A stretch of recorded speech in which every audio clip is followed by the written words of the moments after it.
विद्यार्थी मित्रांनो नमस्कार. अनअकॅडमी इंडियाज लार्जेस्ट लर्निंग प्लॅटफॉर्मच्या माध्यमातून गेले काही दिवस आपण एमपीएससीच्या विविध स्पर्धा परीक्षांच्या माध्यमातून यशस्वी झालेल्या अधिकाऱ्यांच्या कहाण्या या त्यांच्या शब्दामध्ये तुमच्या समोर आणण्याचा प्रयत्न करत आहोत. गेल्या काही काळामध्ये आपण राज्यसेवा परीक्षा, कृषी सेवा परीक्षा, वनसेवा परीक्षा आणि दुय्यम सेवा परीक्षेच्या माध्यमातून जे विद्यार्थी, जे अधिकारी आज यशस्वी झालेले आहेत, प्रशासनामध्ये कार्यरत आहेत आणि भविष्यामध्ये प्रशासनामध्ये कार्य करण्यासाठी जाणार आहेत, त्यांच्याशी संवाद साधतोय. त्यांच्या अनुभवाचा, त्यांच्या अभ्यासाचा, त्यांच्या मार्गदर्शनाचा फायदा हा बऱ्याच विद्यार्थ्यांना होतो आहे. तशा प्रतिक्रियाही आमच्यापर्यंत पोहोचत आहेत. त्याबद्दल सगळ्या विद्यार्थ्यांचे खूप खूप धन्यवाद. टॉपर संवादच्या आजच्या भागामध्ये मी प्रेमराज चव्हाण अशाच एका जिद्दी आणि प्रेरणादायी अधिकाऱ्याची कहाणी तुमच्या समोर घेऊन येणार आहे, ज्यांची महाराष्ट्र कृषी सेवा परीक्षा 2018च्या माध्यमातून कृषी अधिकारी या पदावरती निवड झालेली आहे. मी टॉपर संवाद भागामध्ये स्वागत करतो चेतन चव्हाण सर. सर, तुमचे या प्लॅटफॉर्मवरती खूप खूप स्वागत आहे. नमस्कार सर. हो सर, नमस्कार. सगळ्यात पहिल्यांदा महाराष्ट्र कृषी सेवा परीक्षेच्या माध्यमातून तुमची कृषी अधिकारी या पदावरती निवड झाली, त्याबद्दल तुमचं खूप खूप अभिनंदन. धन्यवाद सर. सर, या संवादाच्या मुलाखतीच्या सुरुवातीला प्रश्न असा आहे की तुम्ही प्रॉपर कुठले आहात, तुमच्या कुटुंबाची पार्श्वभूमी काय आहे आणि कुटुंबामध्ये कोण कोण असतं, त्या संदर्भात सर काय सांगा. सर, मी मूळचा मुक्काम पोस्ट बोर्देवत, तालुका कळवण, जिल्हा नाशिक इथून आहे मी. माझ्या कुटुंबामध्ये एकूण सर 7 व्यक्ती आहेत. त्यामध्ये आई, वडील, भाऊ, बहीण आणि मी. माझे आई आहे ती गृहिणी आहे आणि वडील आहेत ते शेतकरी आहेत आणि भाऊ प्रायव्हेट जॉब करतात आणि बहिणी पण जॉबला आहे. अगदी अगदी अगदी. त्यानंतर सर त्या संदर्भाने प्रश्न किंवा तुमचं प्राथमिक शिक्षण, माध्यमिक शिक्षण आणि पदवीचं शिक्षण हे नक्की कुठल्या संस्थांमधून तुम्ही पूर्ण केलं आणि तुम्ही ग्रॅज्युएट हे कोणत्या स्ट्रीम मधून कम्प्लीट केलेलं आहे? नक्कीच सर. माझं 1ली ते 4थीचं शिक्षण हे जिल्हा परिषद प्राथमिक शाळा बोर्देवत येथून मी पूर्ण केलं. त्यानंतर मी 5वी ते 10वी साठी शासकीय आश्रमशाळा खिराड येथे माझं माध्यमिक शिक्षण पूर्ण झालं. त्यानंतर मी 11वी व 12वी विज्ञान शाखेसाठी शासकीय व उच्च माध्यमिक आश्रमशाळा चंकापूर येथे ऍडमिशन घेतले. त्यानंतर माझं ग्रॅज्युएशन हे कृषी महाविद्यालय कोल्हापूर येथून 2016 साली पूर्ण झालं. त्यानंतर मी 2016 मध्ये महात्मा फुले कृषी विद्यापीठ राहुरी येथे बॉटनी मधून प्लांट फिजिओलॉजी मधून या सब्जेक्ट मधून मी एमएससी पूर्ण केली. अगदी अगदी. म्हणजे ऍग्रिकल्चर मधलं पोस्ट ग्रॅज्युएशन सुद्धा तुमचं कम्प्लीट झालेलं आहे. मग त्या संदर्भाने प्रश्न असा येतो की ऍग्रिकल्चर मध्ये पोस्ट ग्रॅज्युएशन घेतल्यानंतर स्पर्धा परीक्षांच्या क्षेत्राकडे वळण्याचा निर्णय किंवा आपण प्रेरणा बूस्ट जो आहे म्हणतो तो नक्की कसा मिळाला, त्या संदर्भात त्या अनुभवाबद्दल काय सांगा. तसं म्हणजे माझं ॲग्रीमध्ये येण्याचं माझं अगोदर काही ठरलेलं नव्हतं सर. मी 12वी नंतर मला मेडिकलमध्ये जॉब करायचा होता आणि 11वी व 12वी मध्ये आमचे पगार सर म्हणून होते. ते बायोलॉजी हा सब्जेक्ट अतिशय चांगल्या पद्धतीने शिकवत होते. त्यामुळे मग मला मेडिकलमध्ये करिअर करायचं होतं आणि त्या अनुषंगाने मी तयारी पण चालू केली होती. तर 12वी झाल्यानंतर माझं शासकीय वैद्यकीय महाविद्यालय बोराडी येथे वैद्यकीय BMS साठी नंबर लागला होता. मग त्यानंतर मला अजून वाटलं की नाही बुवा अजून आपण अभ्यास करू आणि MBBS साठी प्रयत्न करू. पण अभ्यास काय झाला नाही. आर्थिक परिस्थिती तेवढी क्लास लावण्याची नव्हती. त्यामुळे मग मी ते सोडलं आणि ॲग्रीला ऍडमिशन घेतलं. आणि तेव्हा पण कोल्हापूरमध्ये गेल्यानंतर व विद्यापीठामध्ये आल्यानंतर स्पर्धा परीक्षेची ओळख झाली आणि त्या अनुषंगाने मी तयारी चालू. अगदी अगदी अगदी. कारण कृषी महाविद्यालय कोल्हापूर आणि महात्मा फुले कृषी विद्यापीठ या 2 मातृसंस्था आपण म्हणतो की ज्याच्यामध्ये खूप खूप अधिकारी आजपर्यंत घडलेले आहेत. त्या वातावरणामध्ये आपण एकदा गेलो की तुम्ही या क्षेत्राकडे नक्कीच आवर्जून वळता अभ्यास करायला सुरुवात करता आणि यशस्वी सुद्धा होता. त्याबद्दल खरंच खूप कौतुकही आहे. कारण मीही त्याच विद्यापीठाचा माझे विद्यार्थी आहे. तर ते खूप एक आपण इनर व्हॉइस जो आहे म्हणतो तोही आपला तिथे असतो आणि त्यातून आपल्याला हे सगळे यश मिळत जातं. मग सर, तुम्ही ज्या वेळेला महात्मा फुले कृषी विद्यापीठामध्ये गेला त्यावेळेला सुरुवातीच्या काळात ज्या वेळेला स्पर्धा परीक्षांचा अभ्यास तुम्ही सुरू केला, तर सुरुवातीच्या काळातली एकंदर स्ट्रॅटेजी आपण म्हणतो ती कशी होती? अभ्यासाला प्रॉपर सुरुवात तुम्ही कोणत्या वर्षी केली आणि एकंदर त्या सगळ्या अनुभवाबद्दल काय सांगा? विद्यापीठामध्ये गेल्यानंतर अगोदरच तिथं वातावरण होतं स्पर्धा परीक्षेचं. मग आम्ही 2016 मध्ये मी ऑगस्ट सप्टेंबरमध्ये ऍडमिशन घेतलं होतं तिथं मग भरपूर सीनियर्स होते, बॅचमेट होते, ज्युनियर्स होते. ते सर्व एकंदरीत अभ्यास करायचे. मग त्या अनुषंगाने मला पण वाटायचं की आपण पण स्पर्धा परीक्षा करू. पण एम-एस-सीमध्ये असं रेग्युलर होत नव्हतं. आमचे एम-एस-सीसाठी माझे गाईड पण खूप स्ट्रिक्ट होते. त्यामुळं मी पहिले 1 वर्ष तरी जास्त काही अभ्यास केला नाही आणि दुसरं वर्ष पण थिसिसमध्येच माझं करण्यात गेला. मग त्यानंतर मग ॲड आली 2018 ची. त्यावेळेस पण आमच्या एस-टी कॅटेगरीसाठी अगोदर 0 जागा होत्या. पण आपण ओपनमधून फॉर्म भरू हा एक आत्मविश्वास तिथे 2 वर्ष राहून झाला होता. तर त्या अनुषंगाने आपण तयारी करू म्हणून फॉर्म भरला होता. आणि अ, त्या अनुषंगाने मग प्री दिली. त्यानंतर जागा वाढल्या. त्यानंतर मग 2 महिने आम्ही अभ्यास चालू केला. मग इथून 2 महिने इथून अभ्यासाची खरी सुरुवात झाली. अगदी अगदी. सर थोडंसं परीक्षेच्या संदर्भात बोलायचं झालं तर ही कृषी सेवा परीक्षा आहे त्याच्यामध्ये 3 टप्पे आहेत. एक पूर्व, मुख्य आणि मुलाखतीचा टप्पा. तर पूर्व परीक्षेसाठी आपण बोलायचं गेलं तर तुमची स्वतःची स्ट्रॅटेजी कशी होती? जीएस आणि ऍग्रिकल्चरचा जो पार्ट आहे प्रिलिमच्या पेपरमधला त्याचा अभ्यास तुम्ही कसा केला होता आणि एकंदर त्या संदर्भाने तुमची स्ट्रॅटेजी काय होती? त्या संदर्भात सर काय सांगाल? तसं मी संपूर्ण ॲग्रीसाठी प्रीची अशी व्यक्ती कशी म्हणजे स्पेशल काही तयारी केलेली नव्हती. पण विद्यापीठामध्ये राहून बाकीचे बॅचमेट करत होते. त्यामुळे मी सांगू शकतो की प्रीसाठी आपण काय स्ट्रॅटेजी करू शकतो. तर मराठीसाठी मोरा वाळंबे सरांचं पुस्तक आहे. त्यानंतर इंग्रजीसाठी बाळासाहेब शिंदे सरांचं पुस्तक आहे. के. सागरचं पण शब्दसंग्रह हे पण चांगलं पुस्तक आहे. त्यानंतर महाराष्ट्र स्टेट बोर्डचं 11वीचं इतिहासचं पुस्तक हे पण चांगलं आहे. प्रीसाठी. त्यानंतर मग नाशिक नोट्स ॲग्रीच्या पार्टसाठी. नंतर के. सागरचं पण कृषी विषयक घटक हे पण वाचलं होतं आम्ही. आणि इतिहास, पॉलिटीसाठी कोळंबे सरांचं पुस्तक व्यवस्थित होतं. नंतर इकॉनॉमिक्ससाठी पण कोळंबे सरांचं पुस्तक व्यवस्थित होतं. अशी 4 एवढी पुस्तकं वाचलं तर ती मला वाटतं निघू शकते आरामात. अगदी अगदी. आता ऍग्रिकल्चर सर्व्हिसेसच्या मेन्स संदर्भात आपण बोलायचं जर झालं तर टेक्निकल विषय आहेत दोन्ही, पेपर 1 आणि पेपर 2. आणि याच्यामध्ये हो. आपण डिग्रीचे सगळे सब्जेक्ट कव्हर केलेले आहेत. तो कालावधी, तो सगळा अभ्यास आपल्याला 2 महिन्यामध्ये पूर्ण करावा लागतो. तर मेन्सच्या संदर्भाने तुमची स्ट्रॅटेजी कशी होती? तुम्ही अभ्यास कसा केला होता? आणि बुक लिस्ट आपण स्टँडर्ड त्या संदर्भाने कशी होती? त्या संदर्भात एक विद्यार्थ्यांना सविस्तर मार्गदर्शन तुमचं काय राहील? हो. मेन्सची तयारी करताना सर्वात प्रथम मी विद्यार्थ्यांना सांगू इच्छितो, की पहिलं तुम्ही क्वेश्चन पेपर बघा. क्वेश्चन पेपरचं एनालिसिस करा. त्यानंतर सिलेबसची झेरॉक्स तुमच्याजवळ असू द्या आणि सिलेबस पूर्ण तुम्हाला पाठच पाहिजे. सिलेबसनुसार मग तुम्ही टॉपिकनुसार तुम्ही अभ्यास करायला पाहिजे. जसं की आम्ही सिलेबसनुसार ॲग्रोनॉमीसाठी आम्ही रेड्डी अँड रेड्डीचं पुस्तक रेफर केलं होतं. सॉइल सायन्ससाठी पाटील अँड माळी सरांचं पुस्तक रेफर केलं होतं. बॉटनीसाठी बी.डी. सिंग आणि कुंदन सिंग यांचं पुस्तक रेफर केलं होतं. तसंच हॉर्टिकल्चरसाठी इन्स्टंट हॉर्टिकल्चर म्हणून आहे, ते पण पुस्तक आम्ही रेफर केलं होतं. आणि बाकीच्या हँड रिटन नोट्स होत्या, जे विद्यापीठामध्ये सिनियर्सने अथक परिश्रम करून तयार केलेल्या होत्या. तशा नोट्स आम्ही रेफर केल्या आणि लिमिटेड सोर्स वाचले. पण रिपिटेशन म्हणजे हे जास्त व्हायला पाहिजे, उजळणी जास्त व्हायला पाहिजे. त्यानुसार आपण तसं तयारी करायला पाहिजे. व अधूनमधून आपण क्वेश्चन पेपर पण साइड बाय साइड सोडवलं गेलं पाहिजे. तर मेनसाठी ही स्ट्रॅटेजी असणं महत्वाचं आहे. अगदी अगदी. खूप खूप महत्वाचं आहे. त्यानंतर सर आता बोलायचं झालं तर वातावरणाचा आपल्या अभ्यासाच्या याच्यावरती खूप परिणाम पडतो. म्हणजे आता तुम्ही महात्मा हो. फुले विद्यापीठात राहून पोस्ट ग्रॅज्युएशन कंप्लीट केलं आणि या सगळ्या वातावरणामध्ये हा सगळ्या अभ्यासाची प्रोसिजर घडून आली. तर जे विद्यार्थी आता नव्यानं तयारी करतायत, स्पर्धा परीक्षा क्षेत्रामध्ये यायचं आहेत, त्यांना तुमचा या संदर्भानं सल्ला काय राहील? कारण बरेच विद्यार्थ्यांचा एक कन्सर्न असतो, ग्रामीण भागातली पोरं असतात आणि स्पर्धा परीक्षेचा अभ्यास करायचं म्हणजे पुण्यालाच यायचं, असा त्यांच्यामध्ये एक समज हो. तर या सगळ्या अनुषंगाने तुमचं त्या विद्यार्थ्यांना मार्गदर्शन आणि सल्ला कसा राहील? ग्रामीण भागातले विद्यार्थी एम-पी-एस-सी म्हटलं की घाबरून जातात. त्यांना असं वाटतं की बाबा प्रायव्हेट क्लास लावायला पाहिजे किंवा क्लास लावल्यानंतरच आपण ही परीक्षा पास होऊ शकतो. तर मी त्यांना असं सांगू शकतो म्हणजे इच्छितो की तुम्ही ही भीती आहे जी तुम्ही ती मनातून काढून टाका. आपण स्वयं अध्ययन करून सुद्धा आपण ही परीक्षा आपण यशस्वी पद्धतीने पास होऊ शकतो. तर वातावरण तर आहेच. आता विद्यापीठामध्ये तसं वातावरण होतं. तिथं कोणी पण गेलं की त्या सगळं वातावरण बघून तिथं अभ्यासाची सुरुवात करतो. पण जे विद्यार्थी घरून अभ्यास करतायत, त्यांना पण मी सांगू शकतो की तुम्ही सिलेबस काढून व्यवस्थित 2-3 ओळखीचे असे असतातच कोणी. त्यांच्याशी संपर्क साधून बुक लिस्ट तयार करून तुम्ही जर तयारी चालू केली, तर नक्कीच तुम्हाला यश मिळू शकतं. आणि तुम्ही किती हुशार आहेत हे डिपेंड करत नाही, तर तुम्ही किती परिश्रम घेता आणि तुम्ही तुमचं ध्येय कसं आहे त्याच्यावर अवलंबून की तुम्ही कशी तयारी.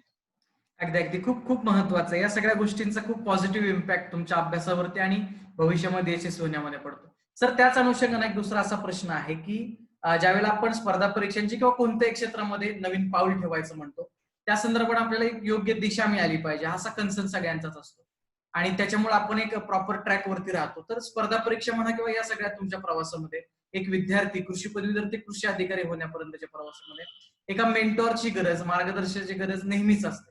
तर तुमच्या या सगळ्या प्रवासामध्ये एक मेंटॉर मार्गदर्शक म्हणून तुम्हाला कोणाचा मार्गदर्शन मिळालेलं आहे आणि या सगळ्या प्रवासामध्ये त्यांचं महत्व आणि वाटा कितपत आहे त्या संदर्भात सर काय सांगा. हो, नक्कीच सर. सर्वात महत्त्वाचं म्हणजे मी आता हे जे पोहोचले हे यश माझ्या सर्व याचं श्रेय आहे त्याचे आई-वडिलांना देतो मी पहिल्यांदा. कारण आमची घरची परिस्थिती खूपच हलाखीची होती. तरी पण घरच्यांनी निर्णय घेतला, की नाही बुवा आपण यांना शिकवू. अ, नातेवाईकांकडून पैसे काढले, बाकीच्यांकडून पैसे काढले, असं करून आम्हाला इथपर्यंत आणलं. तर नक्कीच घरच्यांचं मी सांगेल, की घरच्यांमुळे मी इथपर्यंत आहे. या यशामध्ये त्यांचा मोलाचा वाटा आहे.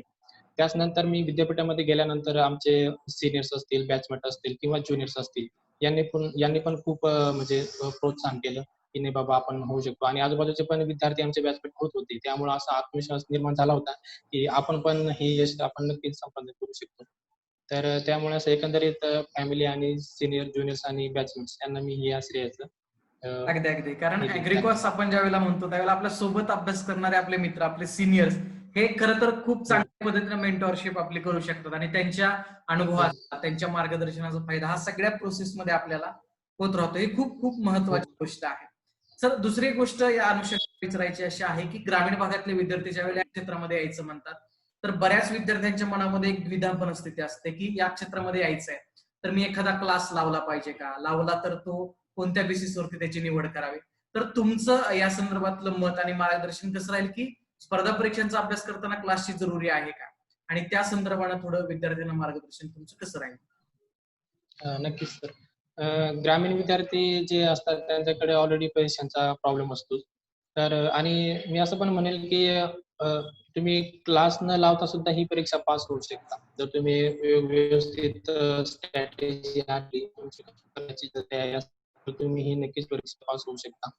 आणि ज्यांच्याकडे आर्थिक परिस्थिती चांगली आहे, त्यांनी क्लास लावला तर त्यांना योग्य मार्गदर्शन पण मिळू शकतं व ते तशा अनुषंगाने वाटचाल करू शकतात.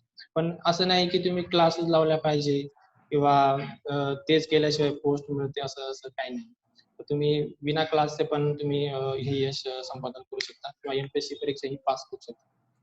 अगदी अगदी महत्वाचं आहे की परिस्थितीनुरूप आपण निर्णय घेतले पाहिजेत. ज्यांना शक्य योग्य ट्रॅकवरती येण्यासाठी योग्य मार्गदर्शकाची योग्य जर क्लासेसची निवड केली तर त्याचाही फायदा एक लवकर यश मिळण्यामध्ये तुम्हाला मिळू शकतो असंच सरांनी आता आपल्याला मार्गदर्शन केलं. सर आता थोडासा प्रश्न असा आहे की ऍग्रिकल्चर सर्व्हिसेसची परीक्षा आहे त्याच्यामध्ये 3 टप्पे आहेत. एक प्रिलिम्स मेन्स बद्दल आपण बोललो. मुलाखतीच्या संदर्भात बोलायचं झालं तर ग्रामीण विद्यार्थ्यांच्या मनामध्ये एक आधीपासून न्यूनगंड असतो कितीही तुम्ही तयारी केली तरी सुद्धा. तर ते मुलाखतीची तयारी तुमची कशी होती? तुमचा जो अनुभव होता हा 2018च्या परीक्षेचा मुलाखतीचा तो नेमका कसा राहिलेला आहे आणि मुलाखतीची तयारी, मुलाखतीला फेस कसं करावं त्या संदर्भाने तुमचा सल्ला आणि मार्गदर्शन हे विद्यार्थ्यांना कसं राहील त्या संदर्भात सर काय सांगा. मुलाखती हा विषय माझ्यासाठी खूपच अवघड होता. कारण मी याच्या अगोदर कधी स्टेज डेअरिंग केलेली नव्हती. मी कॉलेजमध्ये असताना पण कधी स्टेजवर येऊन बोललेलो नव्हतो. तर विद्यापीठामध्ये असताना आमचे मॉक इंटरव्ह्यू झालेले होते. त्यामध्ये 1-2 इंटरव्ह्यू झाले होते. त्यामुळं जरा कॉन्फिडन्स आला होता. आणि मेन्ससाठी मला चांगले मार्क्स होते. म्हणजे लीड माझी 40 ते 50 मार्काची लीड होती. त्यामुळं इंटरव्ह्यूमध्ये आपल्याला एव्हरेज मार्क पाहिजे, असं मी हे म्हणून तयारी चालू केली होती. आणि मेन्स झाल्यानंतर भरपूर वेळ गेला होता. त्यानंतर मेन्सची अशी तयारी व्यवस्थित इंटरव्ह्यूची तयारी अशी व्यवस्थित होत नव्हती. अचानक इंटरव्ह्यूचा शेड्यूल लागला आणि 15 दिवस आम्हाला इंटरव्ह्यूसाठी वेळ मिळाला. या या 15 दिवसामध्ये आम्ही व्यवस्थित न्यूजपेपर व्यवस्थित रीडिंग केलं. त्यानंतर डिपार्टमेंटचं होतं त्यामुळे डिपार्टमेंटवर प्रश्न पडतील त्याची पण व्यवस्थित तयारी केली होती आणि सीनियरचं तर मार्गदर्शन होतंच. अशा अनुषंगाने आम्ही याची इंटरव्ह्यूची तयारी केली. इंटरव्ह्यूला आमचा 6 मेला इंटरव्ह्यू होता मुंबई. तिथे आणि 2 पॅनल होते. त्यामध्ये मेश्राम सर आणि ओक सर. तर मेश्राम सरांचं पॅनल खूपच अवघड होतं असं विद्यार्थी म्हणायचे आणि सुदैवाने मला ओक सरांचं पॅनल पडलं. 20 मिनिटं इंटरव्ह्यू चालला. व्यवस्थित गेला. थोडं घाबरलो होतो. पण जेवढे शक्य होते तेवढं उत्तर देण्याचा प्रयत्न केला. आणि एकंदरीत इतका खास पण नाही गेला, पण लो पण नाही गेला म्हणजे मध्यम स्वरूपाचा इंटरव्ह्यू गेला. अगदी अगदी आहेत या सगळ्या गोष्टी. आपण जर व्यवस्थित तयारी केली, फोकसली केलं आणि जे तुमचं इनर पर्सनॅलिटी आहे, तेच तुमचं इंटरव्ह्यू हो. रिप्रेझेंट करतो आणि त्या संदर्भाने आपण काम करू शकतो. सर, आता तुमचं जे बॅकग्राऊंड आहे ते एक आदिवासी खेड्यातलं आहे. तुम्ही त्या भागातनं बिलॉंग करता आणि महाराष्ट्र म्हणजे नाशिक सारख्या भागातनं तुम्ही ज्यावेळेला आदिवासी भागात येता त्यावेळेला बऱ्याचशा गोष्टी हा मिळवण्यासाठी खूप अवघड असतात. तर तुमचा हा जो प्रवास आहे तो नक्कीच एक सगळ्यांसाठी प्रेरणा आहे. तर जे विद्यार्थी आता थोडेसे खडतर परिस्थितीत येत आहेत, परिस्थिती ज्यांची नाहीये किंवा त्यांच्या या सगळ्या प्रवासामध्ये खूप अडचणी येत आहेत, तर या सगळ्या याच्यामध्ये स्वतः फोकस कसं राहावं, अभ्यासाकडे प्रॉपर कॉन्सन्ट्रेशन कसं असावं तुमचं, या संदर्भात एक मार्गदर्शन तुमचं त्या विद्यार्थ्यांना कसं राहील? नक्कीच सर. आदिवासी भागातील विद्यार्थी हे म्हणजे चांगल्या शाळेमध्ये शिक्षण घेऊ शकत नाही. तर आदिवासी जे पण जिल्हे आहेत ते आश्रमशाळेची व्यवस्था केलेली आहे. तर मी त्या विद्यार्थ्यांना नक्कीच सांगेल की तुम्ही 5वी ते 10वी या दरम्यान पण चांगला अभ्यास करावा. 11वी-12वी पण व्यवस्थित अभ्यास करावा. शिक्षकच चांगले शिकवतात. फक्त आपण अभ्यास करण्याची तयारी ठेवायला पाहिजे. आमच्या वेळेस आम्हाला माहीत होतं की तिथं घरचे काम शाळेत पाठवतात, की 2 टाईमाची जेवणाची सोय होते व पुस्तके वगैरे सगळे मिळतात. त्यामुळं ते लोकं आपल्याला शाळेमध्ये पाठवतात. पण तिथे विद्यार्थ्यांनी असं हलगर्जीपणा करून चालणार नाही. तर तुम्हाला नक्की यश संपादन करायचं असेल, तर तुम्हाला कष्ट करावे लागतील. तर मी म्हणेन, की तुम्ही व्यवस्थित अभ्यास करा. यश तुम्हाला नक्कीच मिळेल. अगदी अगदी खूप महत्वाचं. तुम्ही फोकस असणं गरजेचं आहे, अभ्यास करणं गरजेचं आहे आणि त्यानंतर यश आपल्याला मिळत असतं. सर, आता हे सगळा प्रवास आहे म्हणजे आदिवासी खेड्यातून आलेले एक विद्यार्थी ते आज कृषी अधिकारी, हा जो सगळा प्रवास आहे चेतन चव्हाण सरांचा, ज्या दिवशी तुमचा तो रिझल्ट लागला, त्या दिवशी ज्या दिवशी ज्या क्षणी रिझल्ट पाहिला, त्या क्षणी तुमची स्वतःची प्रतिक्रिया काय होती, घरच्यांची प्रतिक्रिया काय होती आणि तो अनुभव, त्या दिवशीचा आनंद, त्या संदर्भानं सर तुम्ही काय सांगाल त्या अनुभवाबद्दल? नक्कीच सर. आमचं 2018 मध्ये ही ॲड आली होती आणि त्यानंतर बरेचसे दिवस गेले होते. घरचे पण विचारायचे, की आणि आमचे बॅचमेट अगोदर पोस्ट काढत होते. म्हणजे नोकरी लागत होती त्यांना. मग मी घरी म्हणायचो, की असे-असे आमचे मित्र लागले. मग आई-वडील म्हणायचे, "ते लागले, मग तू का नाही लागत?" मग त्यांना म्हणायचो, की "नाही, थोडे ते हुशार आहेत," असं वगैरे असं म्हणायचो. मेन्स आणि इंटरव्ह्यू झाल्यानंतर खूप कालावधी लोटला गेला होता. त्यामध्ये रिझल्ट लागायला 6-7 महिने लागले होते. अ, तर ह्या परिस्थितीमध्ये अभ्यास पण होत नव्हता, की होईल की नाही ही पण भीती मनात होती. अ, माझा मित्र होता एक रोहित म्हणून. आम्ही 30 सप्टेंबर या दिवशी आम्ही संध्याकाळी परत असं सायंकाळी फेरफटका मारायला गेलो होतो, की आता रिझल्ट काय लागणार नाही. तर पुढची स्ट्रॅटेजी काय असावी याविषयी आमची चर्चा चालू होती. आणि त्याच वेळी आमच्या समाधान सरांचा फोन आला, की "सर रिझल्ट लागलाय" म्हणे. मग आम्ही चेक केला रिझल्ट. अगोदर मला नाव तर काही सापडलं नाही. मी त्यावेळेस घाबरलो जरा. मित्राने परत मोबाईल घेतला आणि त्याने चेक केला आणि ते म्हटलं, की "अरे हाय बाबा तुझं नाव आहे." तर त्यावेळेस मी पहिल्या वडिलांना फोन केला होता. वडील म्हटले, "खूप चांगलं काम झालं." अरे वाह! असे म्हटले ते. आई पण खूप खुश होते. बाकी सर्वच खुश होते. एकंदरीत एका मिनिटात अशी सर्व परिस्थिती बदलली होती. अगदी अगदी खरं आहे. कारण अधिकारी होण्याच्या आधीची आपली म्हणजे सगळी परिस्थिती, आपलं सराउंडिंग आणि अधिकारी झाल्यानंतरचं सराउंडिंग याच्यामध्ये खूप फरक असतो. ते तुम्ही अनुभवत आहात या सगळ्या गोष्टी आता ज्या आहेत त्या. त्याबद्दल खूपच कौतुक आहे. कारण आदिवासी भागातनं आलेला एक विद्यार्थी ते आज कृषी अधिकारी, हा सगळा प्रेरणादायी प्रवास आहे आणि या सगळ्या प्रवासामध्ये तुम्ही मिळवलेले यश हे नक्कीच खूप खूप कौतुकास्पद आहे. त्यानंतर सर एक प्रश्न असा आहे, की आता तुमचं सध्याचं कृषी अधिकारी म्हणून पोस्टिंग कुठे आहे, डेझिग्नेशन काय आहे आणि पदाच्या जबाबदाऱ्या आपण म्हणतो, शेती विभागामध्ये काम शेतकऱ्यांसाठी करत असताना त्या कशा आहेत, त्या संदर्भात सर एकंदर काय सांगा? नक्कीच सर. सध्याचं माझं पद हे मंडळ कृषी अधिकारी म्हणून आहे. माझी पोस्टिंग ही चंद्रपूर जिल्ह्यामध्ये राजुरा तालुका येथे आहे. मला देवाडा मंडळ म्हणून भेटलेला आहे. तर मंडळ कृषी अधिकारी म्हणून कामं करताना जे पण तालुका स्तरावरून ज्या पण सूचना आम्हाला मिळतात, तर त्या सूचनांचा आम्ही सुपरवायझर आणि कृषी सहाय्यक यांच्याकडे त्या सूचना आम्ही देतो आणि त्यांच्याकडून आम्ही एकंदरीत काम करून घेतो. म्हणजे एकंदरीत कृषी विभागाच्या ज्या पण योजना आहेत, त्या आपण सर्व कृषी सहाय्यकांना सांगणं आणि कृषी सहाय्यकांमार्फत शेतकऱ्यांपर्यंत पोहोचवणं, हे आमचं बेसिकली काम आहे. त्यानंतर आता भरपूर नवीन-नवीन योजना येत आहेत. सध्या पिकेल ते विकेल ही एक योजना चालू आहे. या सगळ्या योजना आम्ही सर्वांना शेतकऱ्यांना गाईड करून म्हणजे जसं जास्तीत जास्त किती समजतील अशा पद्धतीने आम्ही समजावून सांगतो. अगदी अगदी अगदी खूप महत्वाचं आहे. आपण स्वतः ग्रामीण भागातल्या आणि शेतकरी कुटुंबातला असल्या कारणानं शेतकऱ्यांविषयीचा तो आदर आणि तो एक करुणा आपण म्हणतो ती आपल्यामध्ये आहे आणि हो. ते चांगलं काम या पदाच्या निमित्तानं आपल्या हातून हवं त्यासाठी प्रयत्न तुम्ही करत आहात. त्यासाठी खूप खूप सदिच्छा आहेत. सर एक शेवटचा प्रश्न आहे सगळ्याच्या संदर्भानं. जर हे म्हणजे हा जो प्रवास तुमचा राहिलेला आहे त्या प्रवासाचं त्या यशाचं श्रेय द्यायचं झालं सर ते कुणाला द्या? नक्कीच सर. सर्वप्रथम मी हे माझं जे श्रेय आहे ते आई आणि वडील व भाऊ यांना देईन. कारण त्यांनी ह्या आतापर्यंत मला खूप मदत सपोर्ट आणि मेंटली सपोर्ट आणि इकॉनॉमिकली सपोर्ट केला आहे.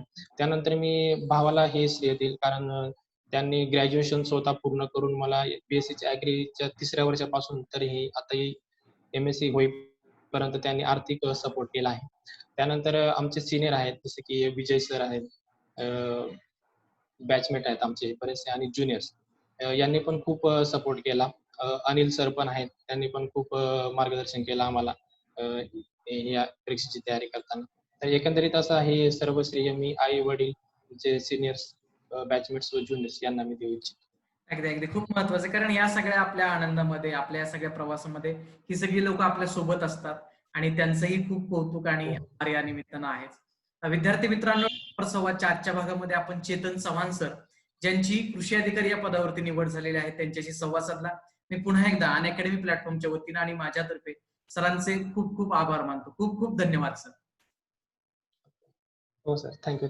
विद्यार्थी मित्रांनो, टॉपर संवाद या सिरीजच्या माध्यमातून मी प्रेमराज चव्हाण अशाच यशस्वी अधिकाऱ्यांच्या कहाण्या या तुमच्या समोर घेऊन येणार आहे. त्यांच्या मार्गदर्शनाचा फायदा हा तुम्हाला होतो आहे. या सिरीजच्या माध्यमातून ही अखंड मालिका आपण सुरूच ठेवणार आहोत. टॉपर संवादच्या आजच्या भागामध्ये आपण इथेच थांबतोय. याही पुढे अशाच जिगरबाज अधिकाऱ्यांच्या कहाण्या मी तुमच्यासाठी घेऊन येणारच आहे. तोपर्यंत ऐकत राहा आणि पाहत राहा टॉपर संवाद माझ्यासोबत अनअकॅडमी प्लॅटफॉर्मच्या माध्यमातून. तोपर्यंत नमस्कार. जय हिंद.